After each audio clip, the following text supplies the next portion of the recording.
Hello everyone, welcome to Education Vitamin. In the next 30 minutes, something magical is going to happen. अगले 30 minute में हम आपके sociology term 2 का पहला जो चैप्टर है स्ट्रक्चरल चेंज उसे कवर करने वाले हैं. सारे इंपॉर्टेंट पॉइंट्स भी डिस्कस करने वाले हैं और जिन एरियाज में से पॉसिबल क्वेश्चंस आ सकते हैं उन्हें भी हम कवर करने वाले हैं. So without any delay let's start with the chapter. Chapter start करते हैं. सबसे पहले बात करेंगे इस चैप्टर की वेटेज की. So this chapter is going to come for 5 marks in your final exams. ठीक है, जिसमें से एक 1 मार्कर आएगा जो बॉक्स बेस्ड क्वेश्चन होगा. आपके एनसीईआरटी में जितने भी बॉक्सेस हैं उन पे बेस्ड क्वेश्चन होगा और एक 4 मार्कर इस चैप्टर में से आएगा. Now this chapter can mainly be divided into 4 divisions. The introduction, जिसमें हम ब्रिटिश इम्पैक्ट की बात करेंगे. Paradoxical impact of English language की बात करेंगे. उसके बाद understanding colonialism, that is the second division of this chapter, जिसमें कि हम कॉलोनियलिज्म के बारे में पढ़ेंगे. व्हाट इज कॉलोनियलिज्म और इसका क्लोज कनेक्शन कैपिटलिज्म के साथ जो होता है. उसके बाद the third and the fourth division are about urbanisation and industrialisation. यही वो 2 मेन स्ट्रक्चरल चेंजेस हैं जिनके बारे में हम इस चैप्टर में बात करने वाले हैं. वैसे तो बहुत सारे स्ट्रक्चरल चेंजेस आए थे कॉलोनियल टाइम के अंदर, लेकिन मेनली हम बात करेंगे अर्बनाइजेशन एंड इंडस्ट्रियलाइजेशन की. अब यहाँ भी 2 पर्सपेक्टिव हैं, urbanisation and industrialisation in the colonial time and these two in independent India. ये दोनों आपस में एक दूसरे से कैसे अलग थे, कैसे दोनों ही बार इंडिया पे इसका इम्पैक्ट अलग अलग हुआ, that is what we are going to study. Now let us start with the very first topic, that is introduction. Now first of all we need to know what exactly is the meaning of structural change. Structural change आखिर होता क्या है, right? See, there are many social institutions in our society. बहुत सारे social institutions होते हैं, जैसे family, school, religion, इन सबको हम कहते हैं सोशल इंस्टीट्यूशन. तो इन सोशल इंस्टीट्यूशंस में जब कोई स्ट्रक्चरल चेंज आता है, इनका स्ट्रक्चर कोई चेंज कर देता है आके, या फिर रूल्स में इनके, जिन रूल से ये गवर्न होते हैं, जिस रूल को गवर्नमेंट फॉलो करती है या कोई इकोनॉमी फॉलो करती है, कोई फैमिली फॉलो करती है, जब उनमें कोई चेंज आता है तो हम कहते हैं इनके स्ट्रक्चर में चेंज आया है, राइट? और जैसे कि आपको इंट्रोडक्शन में बताया जाता है इस चैप्टर के कि अगर हमें किसी भी इंडिविजुअल के, सोशल ग्रुप के या कंट्री के प्रेजेंट को अगर हमें समझना है कि उसकी प्रेजेंट कंडीशंस कैसी हैं, हमें उसके पास्ट के बारे में जानना बहुत जरूरी है, क्योंकि प्रेजेंट और पास्ट आपस में इंटरकनेक्टेड होता है. Now if you talk about India's colonial experience, क्यों इसको पढ़ना जरूरी है, हमें क्यों जानना जरूरी है कि भाई कॉलोनियल टाइम्स में ब्रिटिश की जो कॉलोनी थी इंडिया, उस टाइम पे हमारे साथ क्या हुआ था, हमारी सोसाइटी में, इकोनॉमी में, कल्चर में क्या क्या चेंजेस आए थे. वो इसलिए जरूरी है क्योंकि अगर आप मॉडर्न इंडिया को समझना चाहते हैं, मॉडर्न इंडिया का शेपिंग कैसे हुआ, इसके लिए आपको कॉलोनियल एक्सपीरियंस के बारे में जानना बहुत जरूरी है. क्योंकि इसी कॉलोनियल एक्सपीरियंस के थ्रू बहुत सारे मॉडर्न आइडियाज, बहुत सारे इंस्टीट्यूशंस जो है इंडिया में आए. और ये जो मॉडर्न आइडियाज थे, मॉडर्न इंस्टीट्यूशंस थे, इनसे जब इंडियंस एक्सपोज हुए, जो एजुकेटेड इंडियंस थे, जो थोड़ा सा ही सेक्शन था एजुकेटेड इंडियंस का, जब उन्होंने देखा कि ये जो मॉडर्न आइडियाज जो ब्रिटिशर्स, वेस्टर्नर्स प्रोपगेट कर रहे हैं अपनी कंट्री में और हमारी कंट्री में इनका जो बर्ताव है, इट इज कंप्लीटली पैराडॉक्सिकल. इसमें तो कोई तालमेल है ही नहीं. It is completely contradictory. क्यों? क्योंकि वेस्ट में जो आइडियाज थे वो लिबरलिज्म, वो फ्रीडम के प्रोपगेट किए जा रहे थे, लेकिन at the same time the same Britishers, they were denying liberty and freedom to Indians. तो हुआ ना ये पैराडॉक्स, जिसे हम कह सकते हैं आम भाषा में दोगलापन. ओके, कहते कुछ और है, करते कुछ और है. अपनी कंट्री में कुछ और फॉलो कर रहे हैं, वर्ल्ड में कुछ और इमेज क्रिएट कर रहे हैं, लेकिन अपनी कॉलोनी में उनका जो बर्ताव था, लोगों की तरफ जो लॉज पास करते थे, इट वाज कंप्लीटली ऑपोजिट. और इन्हीं पैराडॉक्सेस की वजह से जन्म हुआ स्ट्रक्चरल और कल्चरल चेंजेस का.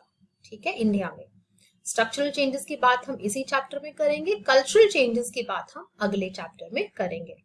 बहुत सारे स्ट्रक्चरल चेंजेस आए, सोशल रिफॉर्म मूवमेंट्स आई, लॉज में चेंज आए, पॉलिटिकल लाइफ में चेंजेस आए, कॉन्स्टिट्यूशन में बदलाव हुए, इंडस्ट्री, एग्रीकल्चर, ऐसा कोई स्फीयर नहीं था जिसके स्ट्रक्चर में ब्रिटिश कॉलोनियल रूल ने चेंजेस ना लेके आए। और ऐसा नहीं है कि ब्रिटिशर्स छोड़ के हमें चले गए हैं, हमारे देश आजाद हो गया तो अब हम इन्फ्लुएंस में नहीं है। आज भी आप देखेंगे हमारा जो पार्लियामेंट्री लीगल सिस्टम है, हमारी जो पुलिस है, जो एजुकेशनल सिस्टम है, जो फॉलो हम स्कूल्स में कॉलेजेस में कर रहे हैं, ये मैकॉले ने दिया था, who was a britisher, right. आज तक वही आर्केइक सिस्टम फॉलो होता आ रहा है, चाहे हम अपनी ड्राइविंग की बात करें जो हम साइड रोड के लेफ्ट साइड में ड्राइव करते हैं, अपनी ईटिंग हैबिट्स की बात करें, ड्रेसिंग हैबिट्स की बात करें, सब में आपको ब्रिटिश की झलक एक देखने को जरूर मिल जाती है। And we have a dual love and hate relationship with the West, ठीक है।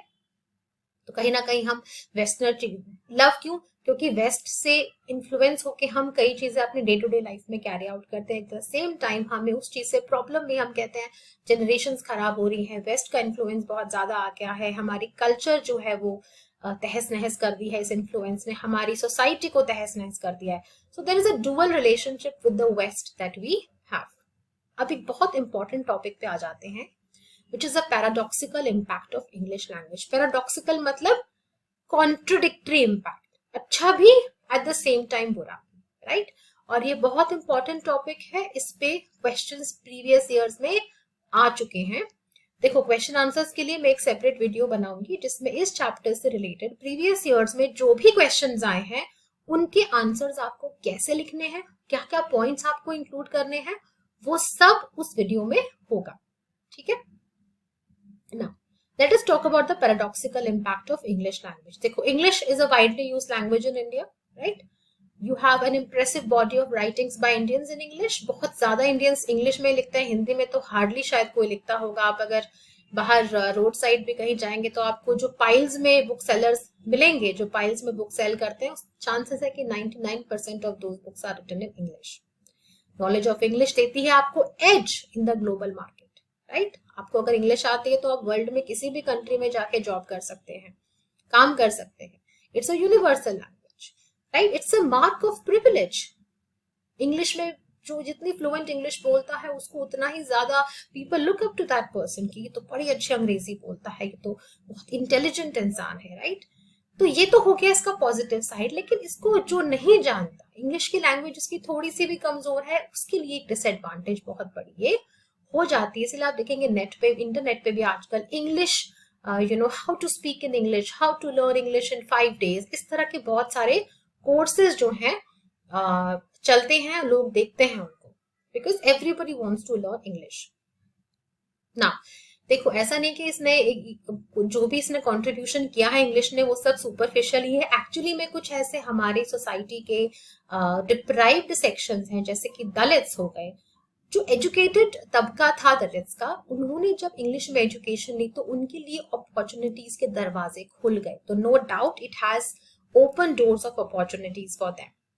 अब अगर आप बॉक्स पे आ जाएं जल्दी से, यू विल सी दैट बहुत सारी रॉन्ग स्पेलिंग्स के एग्जाम्पल इसमें दिए हुए हैं कि अगर आप हिंटरलैंड में जाएं, रूरल साइड में, आपको दिखेगा कि Indians love to portray their knowledge of English, चाहे वो गलत ही क्यों ना हो। तो स्पेलिंग मिस्टेक्स तो आपको भर भर के देखने को मिलेंगे, खासकर की जो एड्स वगैरह होती हैं उसमें। फिर एक मैट्रिमोनियल एड की पिक्चर है, इसमें यू कैन सी की प्रेफरेंस है एक कॉन्वेंट एजुकेटेड गर्ल, मतलब मैट्रिमोनियल प्रोस्पेक्ट्स जो हैं आपके वो भी इंग्लिश डिसाइड करती है, ओके। एंड कुछ हाउसवाइफ्स और स्टूडेंट्स के लिए English has come up as a great opportunity to earn a quick buck through online education. तो जो हाउसवाइफ्स हैं, जो एजुकेटेड हाउसवाइफ्स हैं, वो अपने खाली टाइम में ऑनलाइन बच्चों को पढ़ा के दे can earn some extra income that can make them financially independent. Same goes with students, right. तो कॉलोनियलिज्म के काफी सारे स्ट्रक्चरल चेंजेस उसकी वजह से आए और काफी सारे कल्चरल चेंजेस आए। कल्चरल चेंजेस के बारे में हम पढ़ेंगे अगले चैप्टर में। और स्ट्रक्चरल चेंजेस में जो दो सबसे इंपॉर्टेंट स्ट्रक्चरल चेंजेस हैं, इंडस्ट्रियलाइजेशन एंड अर्बनाइजेशन, उसके बारे में हम पढ़ने वाले हैं इसी चैप्टर में। Let us now talk about the second topic, which is understanding colonialism. What is colonialism? It is an establishment of rule by a powerful country over another country or countries. तो एक powerful country क्या करती है, अपने से lesser powerful country के ऊपर rule करना शुरू कर देती है. That is what we call colonialism. Now, it's not that Britishers were the first one to rule India. इससे पहले भी इंडिया काफी अलग अलग रूलर्स द्वारा रूल किया जा चुका है. For example the Mauryans, the Guptas, the Khaljis, the Lodhis, the Mughals. There were many dynasties who had ruled over India much before the Britishers came. लेकिन एक बहुत बड़ा डिफरेंस था between how these people rule and how Britishers ruled, right? क्योंकि colonial rule ने जो changes लेके आए इंडिया में, they were very far reaching and deep as compare to these dynasties. अगर हम एक डिफरेंस टेबल बनाना चाहें ना, again this is an important topic, कि प्री कैपिटलिस्ट टाइम मतलब ब्रिटिशर्स से पहले जो रूलर्स थे उनमें, और कैपिटलिस्ट टाइम्स मतलब व्हेन ब्रिटिशर्स रूल्ड इंडिया, उन दोनों में क्या डिफरेंस है, ये भी काफी बार पूछा जा चुका है. So the main points of difference between the two are, number one, the pre capitalist rulers, some of them were involved in outright pillage. Pillage मतलब लूटपाट करना. ठीक है, बहुत सारे इन्वेडर्स आए इंडिया में जिन लोगों ने बहुत सारा मंदिर जो है तहस नहस कर दिए और लाइब्रेरीज जला दी. They would just plunder the wealth of India. That was the only reason why they came, right? But जो रूलर्स थे उन्होंने क्या किया, जो भी इकोनॉमिक सरप्लस होता था उसमें से वो अपनी ट्रिब्यूट ले लेते थे, बट कभी भी वो इकोनॉमिक बेस के साथ इंटरफेयर नहीं करते थे. जिसको जो क्रॉप उगाना है उगा सकता है, जो भी प्रोडक्ट्स बनने हैं स्टेट में, जिन भी चीजों का मैन्युफैक्चर होना है, उन्हें उस चीज से कोई मतलब नहीं था. They were only bothered with their tribute.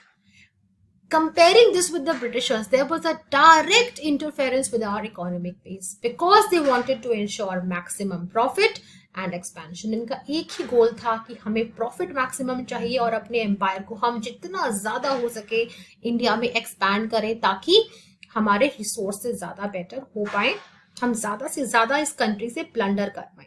इसके लिए इन्होंने लॉस ऑफ लैंड भी चेंज किए, जैसे कि लैंड ओनरशिप राइट्स इन्होंने चेंज कर दिए. क्रॉपिंग का पैटर्न इन लोगों ने चेंज कर दिया, किस जमीन पे कौन सा क्रॉप उगाया जाएगा. कई स्टेट्स में तो इन्होंने बोला कि सिर्फ इंडिगो ही आप उगाएंगे, और एक बार जिस जमीन पे इंडिगो उग गया वहां पे और कुछ भी आप नहीं ग्रो कर सकते. So they control the laws of land. Manufacturing sector को इन लोगों ने पूरी तरीके से अपने कब्जे में लिया हुआ था. They would alter the production और डिस्ट्रीब्यूशन ऑफ गुड्स. फॉरेस्ट की बात करें तो they clear trees, they started plantations in their place, क्योंकि ट्रीज obviously फॉरेस्ट से इनको इतना रेवेन्यू नहीं जनरेट हो रहा था. They wanted to have maximum profit. तो इन लोगों ने क्या किया, प्लांटेशंस उसकी जगह शुरू कर दी. जैसे कि आसाम में काफी सारे फॉरेस्ट एक्ट्स इन लोगों ने पास किए, जिसकी वजह से जो पैस्टोरलिस्ट से वहां के जो बेचारे भेड़ बकरी चराने वाले लोग थे, जो उस पर बहुत ज्यादा डिपेंडेंट थे, वो अपने एनिमल्स को, अपने कैटल्स को कहाँ लेके जाएं. They were not allowed to enter the forest. तो forest policy, land, manufacturing sector, बहुत ज्यादा इन लोगों ने मेडलिंग की उसके साथ, राइट?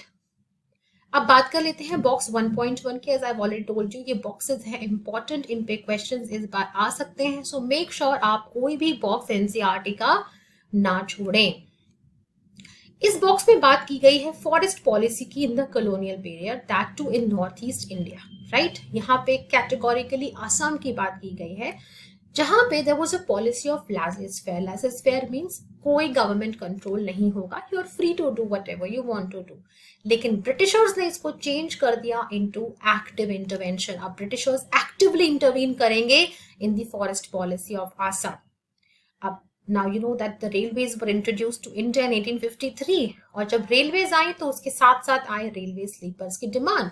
रेलवे स्लीपर्स बनाने के लिए चाहिए टिम्बर. टिम्बर कहाँ से आएगा, फॉरेस्ट से आएगा. तो ब्रिटिशर्स ने क्या किया, अपने अंडर जितनी भी फॉरेस्ट लैंड थी वो 269 स्क्वायर माइल से बढ़ा के 20,061 स्क्वायर माइल्स, इतना फॉरेस्ट एरिया अब उनके अंडर आ गया with in a span of a few decades. तो इनके अंडर जो फॉरेस्ट एरिया था वो बहुत ज्यादा बढ़ गया, and because of that the tribal communities of that place were affected very badly, क्योंकि इन एरियाज में जो है उनकी एंट्री भी अलाउड नहीं थी. अब ट्राइबल कम्युनिटी तो पूरी तरह से एक फॉरेस्ट पे डिपेंडेंट होती है, राइट? तो फॉरेस्ट पे बहुत, फॉरेस्ट पॉलिसी इन लोगों ने अपने हिसाब से चेंज कर दी. इसके अलावा एक बहुत बड़ा जो इफेक्ट था ब्रिटिश कॉलोनियलिज्म का, that was the movement of people. Both within India and from India to abroad, right. Within India की बात करें तो जब असम में टी प्लांटेशंस बनी, वहां पे काम करने के लिए जरूरत थी लेबरर्स की। अब लेबरर्स कहाँ से बुलाए जाएंगे? लेबरर्स बुलाए जाएंगे नेबरिंग स्टेट जैसे झारखंड से। तो वहां से लोगों ने इन टी प्लांटेशंस में आना शुरू किया। जो ब्रिटिश प्रेसिडेंसी रीजन्स थे जैसे बंगाल एंड बिहार, वहां पे doctors and lawyers started settling, right. इसकी वजह से वहां पे एक न्यू इमर्जिंग मिडिल क्लास की जो है फॉर्मेशन हुई। अब बात करें इंडिया टू अब्रॉड मूवमेंट की, तो people were carted in ships to other countries, जहां अलग अलग कॉलोनीज थी। सिर्फ इंडिया में ही तो कॉलोनी नहीं थी ब्रिटिशर्स की, राइट। एशिया, अफ्रीका, अमेरिका, सब जगह इनकी कॉलोनीज थी। तो यहाँ काम करने के लिए भी इंडियंस को ये लोग शिप्स में भर भर के भेजते थे। बहुत ज्यादा हॉस्टाइल कंडीशंस इन शिप्स पे होती थी। Many people died on their way, और कुछ लोग वहीं जाके सेटल हो जाते थे। They would never come back, जिसकी बारे में बात करता है box 1.2। It talks about the fact कि 1834 से लेके 1920 तक मॉरिशस की प्लांटेशंस में मिनिमम 5 साल काम करने के लिए कैसे इंडियंस को वहां पे भेजा गया। अब ब्रिटिश रूल ने जो है हमारे लीगल, कल्चरल, आर्किटेक्चरल स्ट्रक्चर में तो बहुत सारे चेंजेस लाए ही लाए अपनी स्मूथ फंक्शनिंग के लिए, लेकिन इनमें से कुछ चेंजेस तो थे डेलिब्रेट, जो उनके बेनिफिट के लिए थे, राइट। लेकिन कुछ चेंजेस थे अनइंटेंडेड, जो वो नहीं चाहते थे हो, लेकिन हो गया। इनमें सबसे बड़ा एक अनइंटेंडेड चेंज था वेस्टर्न एजुकेशन।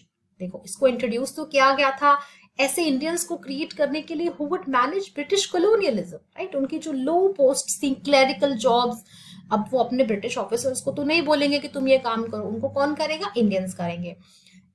इसीलिए उन्होंने एजुकेशन को इंट्रोड्यूस किया। हमारे भले के लिए उन्होंने इंग्लिश को इंट्रोड्यूस नहीं किया था, अपने फायदे के लिए किया था, right. But because of this, जो लोग एजुकेट हुए इंग्लिश में, they became nationalists when they started asking for the country's freedom, when they started recognizing कि हमारे भी human rights हैं, जिस पैराडॉक्स की हमने पहले बात की थी, राइट। तो एंटी कॉलोनियल स्ट्रगल इस वेस्टर्न एजुकेशन की वजह से शुरू हो गया, बिकॉज देन पीपल रियलाइज कि ये लोग वर्ल्ड में तो कुछ और प्रमोट करते हैं, इंडिया में कुछ और करते हैं। The next topic is capitalism. Now, what is capitalism? It is an economic system in which means of production are owned and organized to accumulate profits. तो capitalism एक economic system की तरह होता है, जिसमें कि मेन जो गोल है वो है प्रॉफिट्स को अक्रू करना। Now, it was born because of colonialism. इसीलिए ये दोनों, as I've already told you, they are closely connected. क्योंकि colonialism जो था, it was born because of the European exploration of the world. जब यूरोपियंस ने बाकी देशों को एक्सप्लोर करना शुरू किया, उनके रिसोर्सेज को प्लंडर करना शुरू किया। क्यों? क्योंकि उनको अपनी साइंस एंड टेक की ग्रोथ चाहिए थी, अपने कंट्री में इंडस्ट्रियलाइजेशन चाहिए थी, right. Because of that capitalism was born. दोनों के ही कुछ कॉमन फीचर्स हैं, दोनों ही ग्लोबल है नेचर में, right. They involve the whole world. दोनों में ही जो गोल है वो मैक्सिमम प्रॉफिट है, and both of them use technology and labour for their expansion. So the dominant economic system during colonialism was capitalism, लेकिन जो डोमिनेंट पॉलिटिकल फॉर्म थी दैट वाज नेशन स्टेट्स। अब इस पे भी कई बार क्वेश्चन आ जाता है, so I would keep telling you, जहां जहां जो टॉपिक्स आपको अच्छे से ज्यादा ध्यान से पढ़ने हैं, you need to pay more attention on those topics that I would keep telling you in between. देखो, आज हम जब बात करते हैं नेशनैलिटी की, मैं एक इंडियन हूँ, somebody would say I'm a Japanese. It is very natural for people to say that. लेकिन ऐसा कोई भी कॉन्सेप्ट नेशन का, सिटीजनशिप का फर्स्ट वर्ल्ड वॉर से पहले एग्जिस्ट, ये जो पासपोर्ट्स वगैरह थे ये इशू नहीं किए जाते थे, right. So nation state is a characteristic of the modern world. ये पुराने वर्ल्ड में एग्जिस्ट नहीं करता था। कुछ कैरेक्टरिस्टिक्स होते हैं नेशन स्टेट के, जैसे कि गवर्नमेंट के पास सोवरेन पावर होनी चाहिए, means the government that country should not be ruled by any other foreign power. एक डिफाइंड टेरिटोरियल एरिया होना चाहिए, मतलब एक बाउंड्री उसकी ड्रॉन होनी चाहिए, and people should be citizens of a single nation. तो हम कहेंगे it is a nation state, right. These characteristics should be clear in your mind. अब नेशन स्टेट की वजह से ही राइज हुआ नेशनलिज्म का। देखिए, जब आप अपने आप को एक कंट्री के साथ एसोसिएट करेंगे, आप कहेंगे मैं एक भारतवासी हूँ, भारत मेरी माता है, राइट, हम इस देश के वासी हैं, कहीं ना कहीं आपके अंदर इसकी वजह से नेशनलिज्म की फीलिंग्स आएंगी। सो नेशन स्टेट्स की वजह से राइज हुआ नेशनलिज्म का, और इसी वजह से लोगों को रियलाइज हुआ that we have a right to be free. अगर sovereignty is one of the characteristics of nation states, तो ये ब्रिटिशर्स क्या कर रहे हैं इस देश में, इनको भगाओ यहाँ से, right, we should shoo them away. अब ये जो नेशनलिज्म था, it is completely contradictory to colonialism, क्योंकि कॉलोनियलिज्म बात करता है फॉरेन रूल के बारे में, नेशनलिज्म बात करता है सोवरेनिटी के बारे में। So they are two completely opposite concepts, right. अब ये जो आयरनी थी कि जो ब्रिटिशर्स हैं ये नेशन स्टेट की बात करते हैं लेकिन हमारे देश में आके रूल करते हैं, this irony was grasped by the Indian nationalist leaders. उन्होंने डिमांड किया स्वराज, कि हमें चाहिए complete economic and political freedom, right? This takes us to our next topic, which is urbanization and industrialization, the colonial experience. अब यही वो दो बड़े चेंजेस हैं, दो बड़े स्ट्रक्चरल चेंजेस हैं जिनकी हम बात कर रहे थे, अर्बनाइजेशन, इंडस्ट्रियलाइजेशन। इसको दो पर्सपेक्टिव से पढ़ेंगे, एक colonial times में और दूसरा after independence. Now what is industrialization? It is the emergence of machine production based on the use of inanimate power resources like steam and electricity. तो steam, electricity को यूज करके जब हम बहुत बड़े पैमाने पर कुछ प्रोडक्शन करते हैं मशीन्स को यूज करके, that is what we call industrialization. इसका एक प्राइम फीचर होता है, there are large number of people in an industrial society, they work in factories and shops. ये इसका सबसे बड़ा फीचर होता है, and this is true with the West. जब वहां इंडस्ट्रियलाइजेशन आई तो मेजॉरिटी ऑफ लोग जो थे, they started working they started living in cities, towns and cities. तो वहां पे urbanization जो है, वहां पे industrialization लेके आया urbanization. But is it always true? क्या ऐसा हमेशा होता है कि industrialization will bring about urbanization? Well, yes, but not always. For example, Britain जैसे देश में, which was the first country to get industrialized, वहां पे अर्बनाइजेशन आई इंडस्ट्रियलाइजेशन की वजह से, लोग शहरों में आके बसे, London became the largest city. लेकिन वहीं at the same time India में the same British industrialisation caused deindustrialisation in some sectors. काफी सारे सेक्टर्स में इंडस्ट्रीज जो हैं वापस से उनका प्रोडक्शन बंद हो गया, एंड पुराने जो ओल्ड जो अर्बन सेंटर्स थे हमारे, वो डिक्लाइन होना शुरू हो गए। तो इंडिया में इसका इफेक्ट बिल्कुल ऑपोजिट था। अब बात कर लेते हैं एक बहुत ही इंपॉर्टेंट टॉपिक की, जो है Manchester competition. Manchester is basically a city in England. तो ब्रिटिशर्स क्या करते थे, इंडिया से कॉटन ले जाते थे, मैनचेस्टर में उसको एक्सपोर्ट करते थे, वहां पे उससे क्लॉथ बनाया जाता था और उसको वापस से इंडिया में इंपोर्ट करके बहुत ही चीप प्राइसेस पे सेल किया जाता था इंडियन क्लॉथ के कंपैरिजन में। तो अब इंडियन क्लॉथ कोई क्यों खरीदेगा, राइट? अब उनको सस्ता कपड़ा मिल रहा है तो कोई इंडियन कपड़ा क्यों खरीदेगा? इस वजह से कॉटन और सिल्क का जो एक्सपोर्ट है वो डिक्लाइन हो गया। अब इंडियंस का जो प्रोडक्ट था उसे कोई खरीदना नहीं चाहता था। इसी के साथ साथ डिक्लाइन हुआ पुरानी सिटीज का, जैसे कि सूरत एंड मसूलीपट्टनम, और ऐसे टाउन जैसे सिटीज की ग्रोथ हुई, बॉम्बे एंड मद्रास जैसी बड़ी बड़ी सिटीज जो कि ब्रिटिशर्स के पर्पस को सर्व करती थी। दे वर पोर्ट सिटीज, जहां से एक्सपोर्ट इंपोर्ट करना उनके लिए बहुत आसान था। तंजावुर, ढाका, मुर्शिदाबाद, ऐसी सिटीज के जो कोर्ट्स थे वो खत्म हो गए, इनके आर्टिसंस के पास काम नहीं रहा, कोर्ट जेंट्री जो ऑफिशियल्स होते हैं कोर्ट के, उनकी जॉब चली गई। तो अगर हम कंक्लूजन करें तो ब्रिटेन में इंडस्ट्रियलाइजेशन लेके आई अर्बनाइजेशन, ज्यादा से ज्यादा लोग लंदन में जाके बसने लगे, लेकिन वही सेम इंडस्ट्रियलाइजेशन इंडिया में लेके आई एग्रीकल्चरल सेक्टर की ग्रोथ। क्योंकि जब लोगों के पास काम नहीं रहेगा तो वो क्या करेंगे, they will turn to agriculture. Box 1.3 इसी की बात करता है। इट टेल्स यू कि how the cheap European goods cause destruction of village industries, and इसकी वजह से आर्टिजन्स की जॉब चली गई and they had no other resort but to go back to agriculture. एक और बहुत बड़ा डिफरेंस था ब्रिटिश इंडस्ट्रियलाइजेशन और इंडिया में जो वो लोग इंडस्ट्रियलाइजेशन लाए, वो था growth of a genuine western middle class in Britain.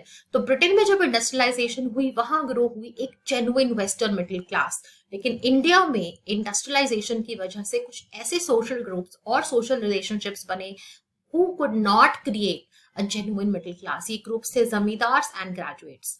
तो लैंड ओनरशिप राइट्स को चेंज करके इन्होंने कुछ लैंड लॉज पास किए, उनमें चेंजेस लाई। ये जमींदार्स करके एक नया सोशल ग्रुप बन गया, एंड एजुकेशन इंट्रोड्यूस करने की वजह से ग्रेजुएट्स का एक ग्रुप बन गया। नाउ दीज जमींदार्स, क्योंकि इनका मेन मकसद होता था profit, they were least concerned with agriculture productivity. और ग्रेजुएट्स क्योंकि अभी दे वर एजुकेटेड इन इंग्लिश, तो ये अपने आप को बहुत ज्यादा सुपीरियर समझते थे। ये समझते थे कि हमारा इंडियन कल्चर ट्रेडिशन से कोई भी लेना देना नहीं है। So the same industrialisation could not create a genuine Indian middle class, ये दूसरा डिफरेंस है। अब बात कर लेते हैं उस वक्त अर्बनाइजेशन कैसे डिफरेंटली हुई, अर्बनाइजेशन का क्या इम्पैक्ट रहा, इंडिया के अर्बनाइजेशन के स्ट्रक्चर में क्या चेंजेस आए। तो सबसे बड़ा था कॉलोनियल सिटीज की ग्रोथ। कॉलोनियल सिटीज जैसे बॉम्बे, कैलकाटा, मद्रास, मैंने आपको पहले भी बताया है, बॉम्बे से एक्सपोर्ट होता था रॉ कॉटन, कैलकाटा से जूट, मद्रास से कॉफी, शुगर वगैरह। और ये कॉलोनियल सिटीज एक बहुत ही बड़ा लिंक फॉर्म करती थी between Britain and the colonised India, right. और एक्सप्रेशन थी ग्लोबल कैपिटलिज्म का। They were there to tell the world that you know what, the Britishers are here to stay and they have these cities were the hallmark of British imperialism and British colonialism. बहुत सारी नई colonial cities की जो है growth हुई, जैसे कोलकाता, जिसे job चेरनॉफ ने बनाया था। He took 3 villages on lease in 1690, Kolikata, Govindpur and Sutanuti. सबसे पहले उसने एक फोर्ट बनाया वहां पे, फोर्ट विलियम करके। Then when the surrounding area was included, the surrounding ground, it formed the core of Kolkata, right? That is how Kolkata came into being.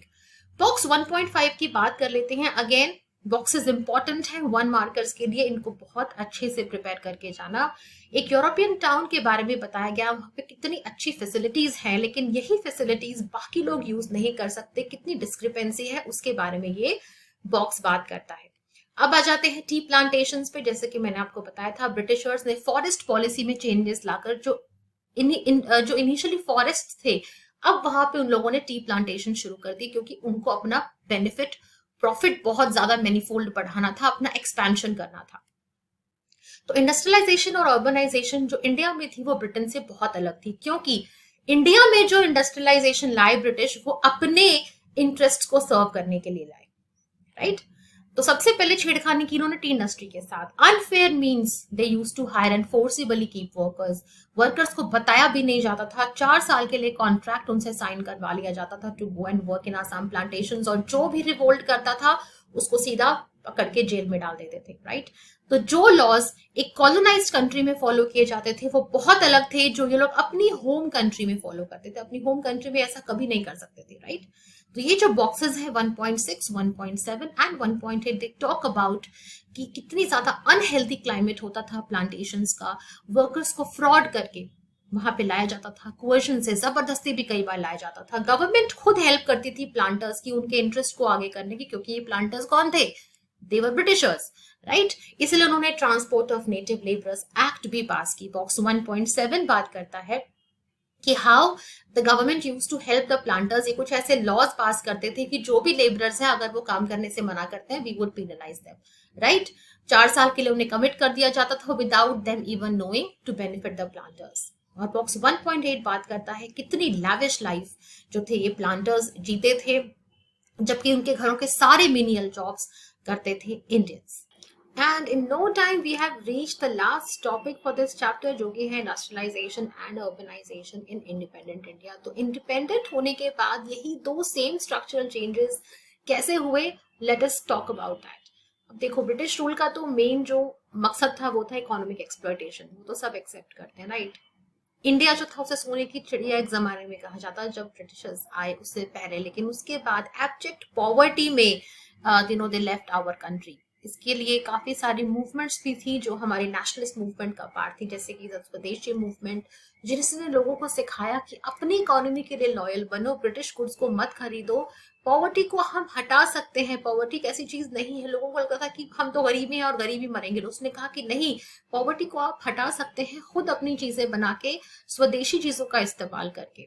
हमारे जो नेशनलिस्ट थे उन लोगों ने बात की रैपिड इंडस्ट्रियलाइजेशन की, क्योंकि हमारी कंट्री अभी अभी आजाद हुई है, हमें जरूरत है फोकस करने की ग्रोथ और सोशल इक्विटी, मतलब सबके विकास की हमें बात करनी चाहिए, इक्वली सबका विकास हो, सोशल इक्विटी सबको मिले, ये बहुत जरूरी है।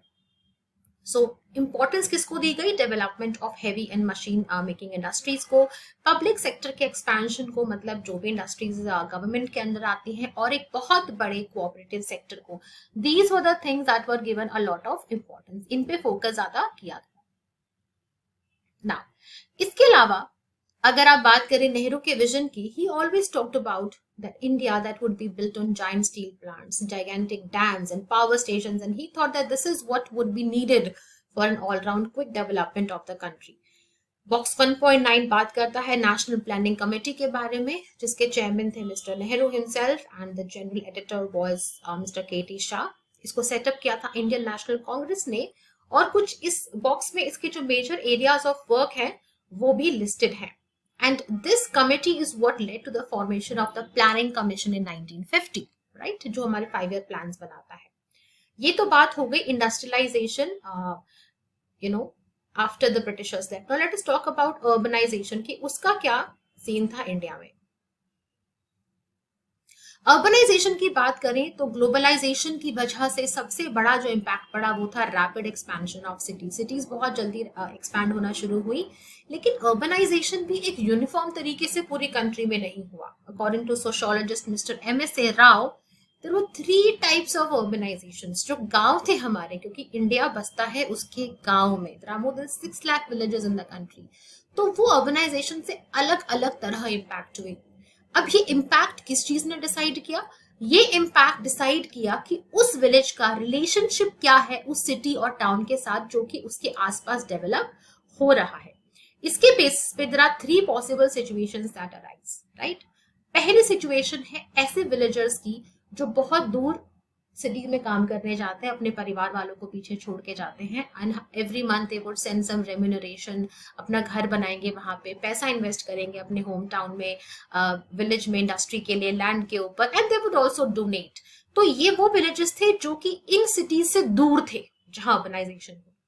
दूसरी सिचुएशन बात करती है ऐसी विलेजेस की जो इन इंडस्ट्रियल टाउन्स के नजदीक थे, जैसे भिलाई, बोकारो वगैरह। इनमें क्या हुआ कि विलेजेस तो अपरूट हुए, क्योंकि अगर आपको इंडस्ट्रियलाइजेशन लानी है तो सबसे पहले आपको लैंड एक्वायर करनी पड़ेगी, राइट। उसके साथ साथ जो इमिग्रेंट वर्कर्स हैं जो उन फैक्ट्रीज में काम करेंगे, अब अगर वो उस गांव में आके रहेंगे तो उनको रहने के लिए घर चाहिए होंगे, उनको मार्केट चाहिए होगी अपनी रोजमर्रा की चीजों के लिए।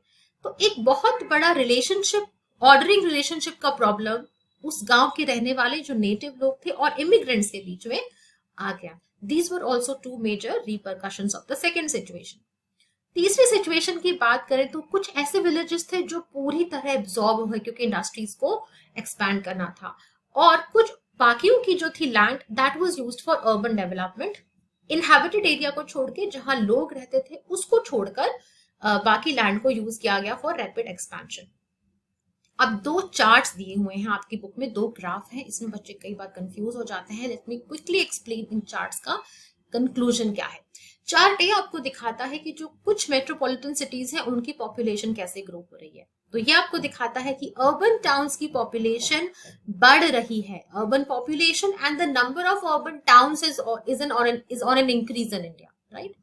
चार्ट बी आपको दिखाता है कि डेकेडल ग्रोथ रेट कितनी है, मतलब हर 10 साल में किस रेट से पॉपुलेशन बढ़ रही है मेट्रोपॉलिटन सिटीज की।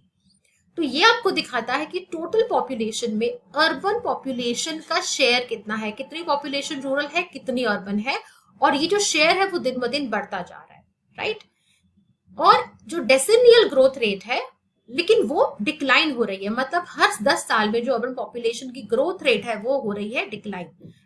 तो ओवरऑल शेयर तो अर्बन पॉपुलेशन का बढ़ रहा है, लेकिन जिस रेट से अर्बन पॉपुलेशन बढ़ रही है वो डिक्लाइन हो रहा है। तो कंक्लूजन है इसका कि एक there is an absolute increase in the urban population as compare to rural population. दोनों को अगर कंपेयर करें तो अर्बन पॉपुलेशन ज्यादा रेट से बढ़ रही है, लेकिन जो ग्रोथ रेट है अर्बन एरियाज में वो ऑलमोस्ट उतनी ही है।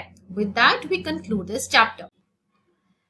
Thank you so much for watching this video students, means a lot to me. ये मेरा पहला वीडियो है, बहुत मेहनत से बनाया है, तो I hope you like it. I hope ये आपकी हेल्प करेगा रिविजन में, और ऐसे बहुत सारे और वीडियोस भी मैं बनाने वाली हूँ to cover your entire syllabus for term 2 board exams, and I hope कि वो भी इक्वली आपको हेल्प करें। अगर आपको मेरे ये हैंड रिटन नोट्स चाहिए जो मैंने आपको अभी लेक्चर दिया है, इसमें जितने भी नोट्स हैं, these are my personal hand written notes. You can join my Telegram channel and I can provide you these there. और शेयर जरूर करना, नोटिफिकेशन बेल को जरूर प्रेस करना, क्योंकि बहुत सारे और वीडियोस, हेल्पफुल वीडियोस आपके लिए आने वाले हैं। नेक्स्ट वीडियो में I am going to talk about all the previous year important questions जो इस चैप्टर में से आए हैं, that you can not afford to miss, right. जितने भी इंपॉर्टेंट क्वेश्चंस आज तक इस चैप्टर से आए हैं, I am going to include all of that. तो सब्सक्राइब कर लेना, नोटिफिकेशन बेल को ऑन कर लेना और शेयर कर देना ज्यादा से ज्यादा फ्रेंड्स के साथ. So thank you again so much for watching. I'll see you in the next video. Bye.